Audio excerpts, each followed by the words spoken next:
ఓం మహాగణాధిపతయే నమ. ఓం గురుభ్యో నమ. ఓం శ్రీమాత్రే నమ. పరమేశ్వర స్వరూపమైనటువంటి జ్యోతిష, వాస్తు మరియు ఇతర అనేకమైనటువంటి శాస్త్రములను మనకు అందించినటువంటి మహర్షులకి నమస్కారం. హయగ్రీవ హయగ్రీవ హయగ్రీవేతియోపదేత్తస్స నిస్సరదేవాణి జన్మకన్యా ప్రవాహవత్. అరుణాం కరుణాతరంగితాక్షీం ధృతపాశాంకుశపుష్పబాణచాపాం అనిమాదిభిరావృతాం మయూకైః అహమిత్యేవ విభావయే భవానీం. శ్రీమాత్రే నమః.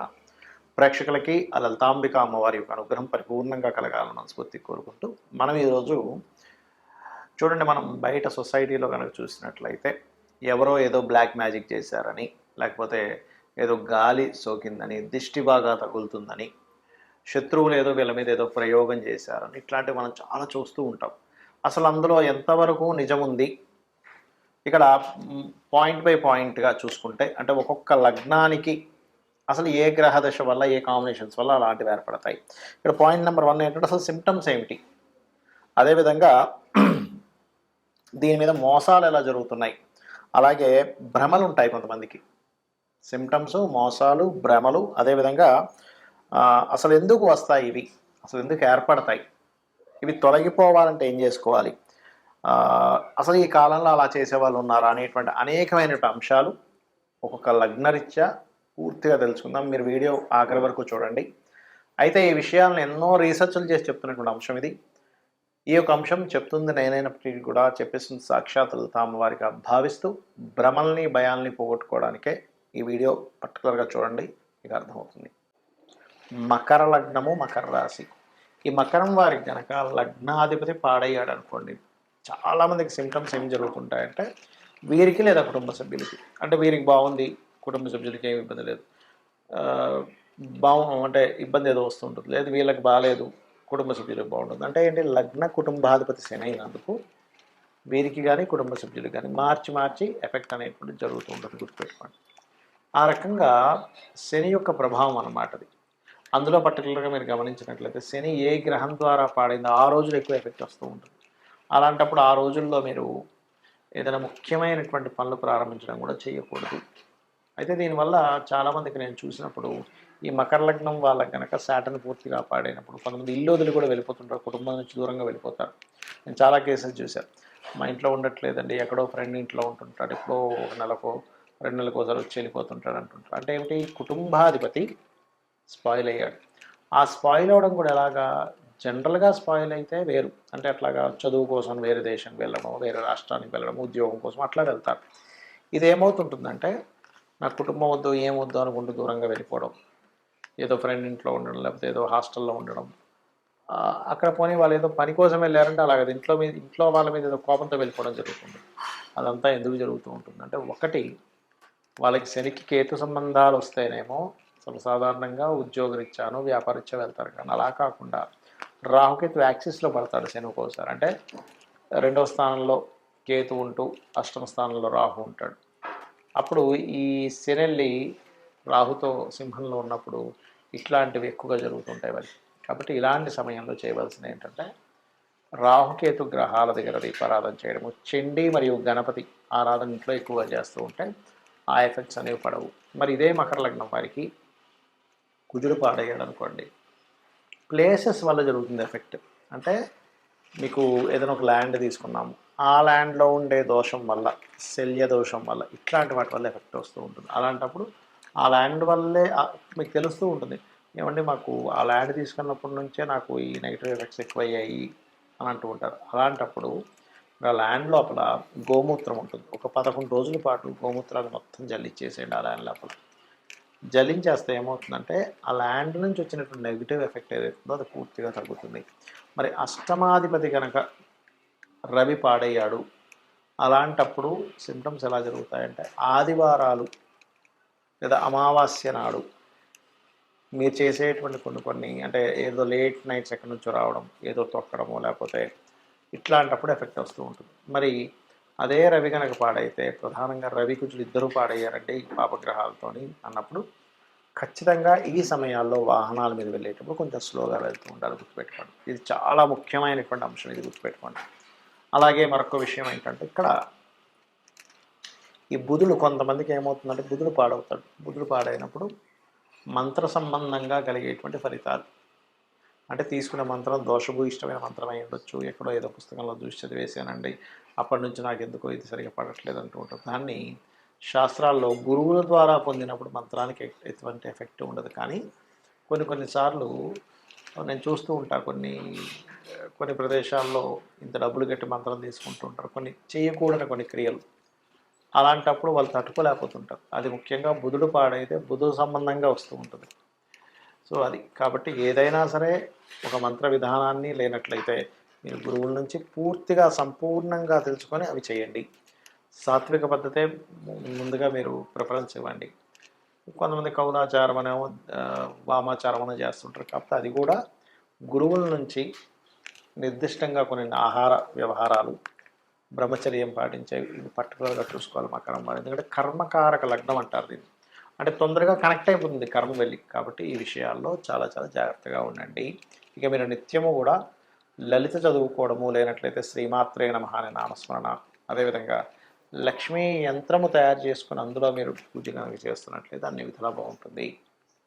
మనము పాయింట్ బై పాయింట్గా చూసుకుంటే అసలు సిమ్టమ్స్ ఏమిటి, ఈ గాలి దూరి తగిలిన వల్ల సిమ్టమ్స్ ఎలా ఉంటాయంటే నిద్రలో చులిక్కిపడి లేస్తుంటారు. గుర్తుపెట్టుకోండి, మన పైన ఏదో ఉంది అనేటువంటి ఫీలింగ్ కలుగుతుంటుంది. అది సమ్ టైమ్స్ నేను ఇందాక చెప్పినటువంటివి ఏవైతే ఇప్పుడు శని కానీ, కేతువు కానీ, పాడైన బుధుడు కానీ, పాడైనటువంటి రవి కానీ, రాహు కానీ, ఇట్లా ఈ కుజుడు నీచంలో ఉన్న కుజుడు కానీ ఈ దశలు వచ్చినప్పుడు సహజంగా ఏమవుతుంటుందంటే విశ్వంలో భగవంతుడు క్రియేట్ చేసిన సృష్టిలో పాపగ్రహ సంబంధాలు పాడై మహాదశలు, అంతర్దశలు, ప్రత్యంతర్దశలు నడిచినప్పుడు ఇక్కడ ఉన్నటువంటి కొన్ని పిశాచాల బాధలు పడుతూ ఉంటాడు మనిషి. శుభగ్రహ సంబంధాలు వచ్చినప్పుడు కొన్ని దేవతా గణాల యొక్క మంచి ఫలితాలు పొందుతుంటాడు. ఇది మెయిన్ కారణం అక్కడ ఎందుకు అలా అవుతుంది అంటే. రైట్. అయితే సిమ్టమ్స్ మాత్రం చెడు కళలు రావడం, చెడు కళలకి గజేంద్ర మోక్షం చదువుకుంటే క్లియర్ అయిపోతుంది. కాకపోతే ఉలిక్కి పడ్డం, వెనక నుంచి ఎవరో ఇలా వెళ్ళిపోయినట్టు అనిపించడం, ఏదో పని చేసుకుంటే వెనక నుంచి ఏదో ఒక నల్లటి ఆకారం వెళ్ళిపోయిందండి అంటూ ఉంటారు. ఇవి కొంతమందికి భ్రమలు కూడా ఉంటాయి. అంటే ఏమిటి, ఏమీ లేకపోయినా భ్రమ పడుతుంటారు. భ్రమ ఎవరు పడతారు, ఎందుకంటే మనం ఒక క్లారిటీకి రావాలి, నేను నిజంగా భ్రమ పడుతున్నానా అవుతుందా ఇది తెలుసుకోవాలి ముఖ్యంగా. ఎందుకంటే ఈ మీరు భ్రమపడుతున్న దాన్ని కొంతమంది సొసైటీలో మోసం చేస్తుంటారు కూడా. మీకు ఏదో వచ్చేసిందండి, మీరు ఇన్ని లక్షలు తీసుకురండి, ఇన్ని వేలు తీసుకురండి, ఫస్ట్ అక్కడ డబ్బులు పెట్టండి అని మిమ్మల్ని ఇబ్బంది పెట్టే వాళ్ళు ఉంటారు సొసైటీలో. ఇది బాగా గుర్తుపెట్టుకోండి. మరి ఏమండి, నాకు భ్రమ అవ్వచ్చు లేదా నిజంగా అవ్వచ్చు, ఏమిటి దీనికి పరిహారము అంటే కూడా చెప్తాను నేను మీకు. అలాగే మరొకటి ఏంటంటే ఇక్కడ భ్రమకి నిజంగా జరుగుతుందా అనడానికి ఏమిటి తేడా అంటే చెప్తాను చూడండి. మీది భ్రమ అనుకోండి, ఎక్కడో పంచమాధిపతి మహాదశలు నడుస్తుంటాయి, మీ లగ్నం నుంచి 5వ అధిపతి మహాదశల్లో ఇది కనెక్ట్ అవుతూ ఉంటుంది, లేదా చంద్రుడి ద్వారా కనెక్ట్ అయిందంటే అది భ్రమే, ఇంకా అందులో డౌట్ లేదు. నిజంగా జరుగుతుందంటే అప్పుడు ఏంటంటే మీరు సంబంధం లేకుండా ఉలిక్కి పడుతూ ఉంటారు, అది నిజమైందనమాట.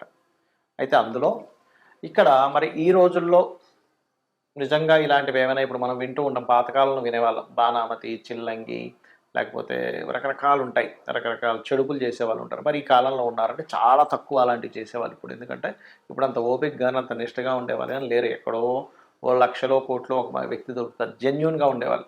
మిగతా అంతా కూడా మార్కెట్లో ఉన్నదంతా కూడా ఫేక్ పీపుల్ ఎక్కువగా ఉన్నారు, ఇది మీరు గుర్తుపెట్టుకోండి. ఇది చాలామంది నాకు శత్రువు ఉన్నాడు, వాడి మీద ఏదో ప్రయోగం చేయడానికి ఎవరినో కలిశాను, ఇన్ని లక్షలు తీసుకున్నారు, ఏదో చేసేసాను అన్నాడు, ఇంకేవో చెప్తూ ఉంటారు. అది మీరు నమ్మకండి దయచేసి. జెన్యూన్ పీపుల్ చాలా తక్కువ. నేను ఇలాంటివి లేవనట్లేదు, ఉన్నాయి, కానీ ఇలా చేసే వాళ్ళ జెన్యూన్గా ఉండే వాళ్ళ పీపుల్ చాలా అంటే చాలా తక్కువ, చాలా ఎక్కడో కానీ ఉండరు. వాళ్ళు దానికి ఎన్నో నియమనిష్టలు పాటించాలి, లేకపోతే వాళ్ళకి ప్రమాదం అనమాట అది. రైట్. అలాగే ఇక్కడ ఇంకొక విషయం ఏంటంటే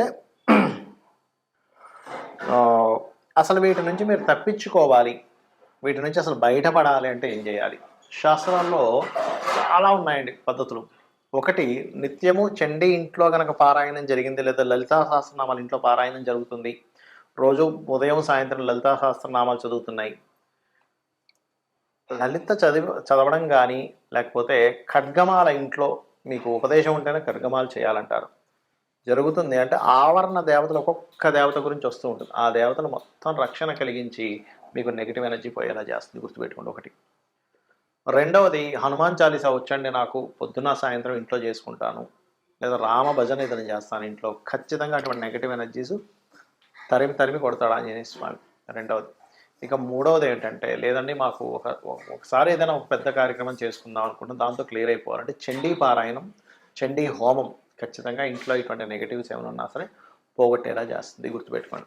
ఇలాంటివి చేసుకోండి, కానీ అనవసరంగా ఏదో నమ్మి ఏదో భ్రమంలో బ్రతుకుతూ ఏదో అయిపోయిందని అనుకుంటూ దీనివల్ల ఏమవుతుందంటే, ఏమీ జరగనటువంటి మీరు ఏదో నాకు ఏదో ఎవరో ఏదో చేశారనో, ఏదో గాలి సోకిందనో, ఇలాంటి భ్రమంలో ఉన్నప్పుడు ఏమవుతుందంటే లైఫ్ అన్నిటిని పక్కన పెట్టేస్తాడు మనిషి. అంటే చేస్తున్నటువంటి ఉద్యోగము, వ్యాపారము ఇవన్నీ వదిలేసి వాటి చుట్టూ తిరుగుతుంటాడు. కాబట్టి దయచేసి ఇటువంటి వాటికి మీరు ఈ రకంగా మీరు బయటపడవచ్చు. శుభ్రంగా ప్రతి క్షణము ఇవన్నీ చేయలేనండి, ఆంజనేయ స్వామిని తలుచుకుంటా సరిపోతుంది, లేదు శ్రీమాత్రే నమః అనుకున్నా కూడా సరిపోతుంది. అయితే ఇక్కడ ఎప్పుడు కూడా ఇంట్లో కనుక మీకు కొంతమందికి ఏంటంటే మనుషులకు ఉండదు కానీ ఇంట్లో నెగిటివ్ ఎనర్జీ వస్తూ ఉంటుంది. ఎలాంటి ఇల్లు ఒక్కోసారి మనం కొన్ని రోజుల పాటు ఎవ్వరూ ఉండకుండా ఇంట్లోకి ఏ ఊరు వెళ్ళిపోవడమో, లేకపోతే ఇల్లు ఖాళీ చేసి వెళ్ళిపోయి మళ్ళీ ఎప్పుడో 2-3 నెలల తర్వాత మళ్ళీ ఇంటికి వచ్చినప్పుడు ఏమవుతుందంటే నెగిటివ్ ఎనర్జీ ఫామ్ అవుతుంది.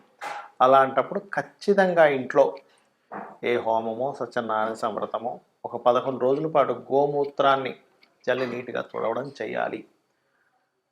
అలా చేస్తే ఏమవుతుందంటే కల్లుప్పుతోని కడిగడం చేస్తే అప్పుడు నెగిటివ్ ఎనర్జీ పోతుందండి. లేకపోతే ఏమవుతుందంటే అవి ఎవ్వరూ తిరగనటువంటి ప్రదేశము. ఎందుకంటే లోకంలో నెగటివ్ ఎనర్జీ, పాజిటివ్ ఎనర్జీ రెండూ ఉన్నాయి, గుర్తుపెట్టుకోండి.